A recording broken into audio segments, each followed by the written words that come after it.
வணக்கம், இது crime time. நான் பாலவேல் சக்கரவர்த்தி. சென்னை ஓஎம்ஆர் சாலையில் தனியார் விடுதியில் தங்கியிருந்த பாஜக நிர்வாகியும் நடிகையுமான அலிஷா அப்துல்லாவுக்கு பாலியல் தொந்தரவு கொடுத்த போதை நபரை அவரே பிடித்து போலீசாரிடம் ஒப்படைத்த சம்பவம் அரங்கேறியுள்ளது. அலிஷா கூறும் குற்றச்சாட்டுக்கள் என்ன?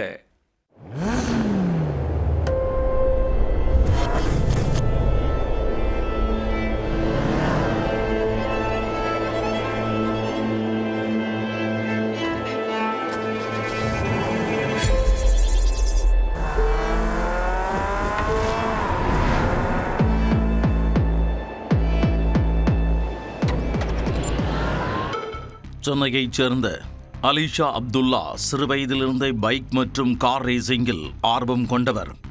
9 வயதிலிருந்தே கார்ட் எனப்படும் உள்ளரங்கு ரேசிங் கார் பந்தயங்களில் கலந்து கொண்டு வருகிறார். 13 வயதில் தேசிய அளவிலான உள்ளரங்க கார் பந்தயத்தில் வெற்றி பெற்று பதக்கங்களை குவித்து வருகிறார். ரேசிங்கில் இந்தியாவிலேயே சாம்பியன் பட்டம் வென்ற முதல் பெண் என்ற பெருமை இவரையே சாரும். அதர்வா நடித்த இரும்பு குதிரை திரைப்படத்தில் சிறப்பு தோற்றத்தில் பெண் பைக்கராக நடித்து இவர் அறிமுகம் கொடுத்தார்.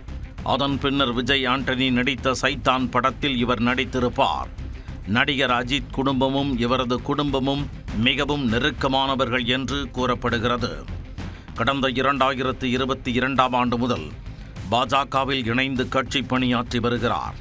இந்நிலையில் ஓஎம்ஆர் சாலையில் உள்ள தனியார் விடுதி ஒன்றில் தங்கியிருந்த அவருக்கு போதை நபர் ஒருவர் பாலியல் தொந்தரவு கொடுத்ததாக கூறி போலீசாரிடம் கையும் களவுமாக பிடித்து கொடுத்தார். போதை நபரை பிடித்து கொடுத்த நேரடி காட்சிகளை அவரே வீடியோ எடுத்துள்ளார். கடும் போதையில் இருந்த அந்த நபர் அலிஷாவிற்கு தொடர்ந்து செல்போன் மூலம் ஆபாச மெசேஜ்களை அனுப்பி வந்துள்ளார். தனது அறைக்கு வருமாறும் தனக்கு மசாஜ் செய்யுமாறும் அழைப்பு விடுத்து தொடர்ந்து குறுஞ்செய்திகளை அனுப்பியிருக்கிறார். இதனால் ஆத்திரமடைந்த அலிஷா காவல்துறைக்கும் ஹோட்டல் ஊழியர்களுக்கும் தகவல் கொடுத்துவிட்டு காத்திருந்துள்ளார்.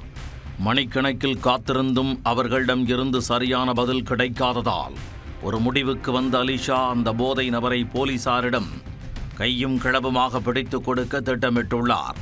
அதன்படி சம்பந்தப்பட்ட நபரை பிடித்து அவரே நீலாங்கரை போலீசாரிடம் இழுத்துச் சென்று ஒப்படைத்துள்ளார். அப்போது பேசிய அவர் போலீசாரிடம் புகார் கொடுக்க முயன்றபோது வேறொரு போலீஸ் ஸ்டேஷனுக்கு சென்று புகார் அளிக்குமாறு போலீசார் கூறியதாக குற்றம் சாட்டினார். The police over here did not take any action, okay, and they asked me to go to some other station and give a complaint, okay. So I brought him down by myself and he's sitting down here with his glasses, okay. Look at him how he's sitting, huh? So all the women don't leave such men.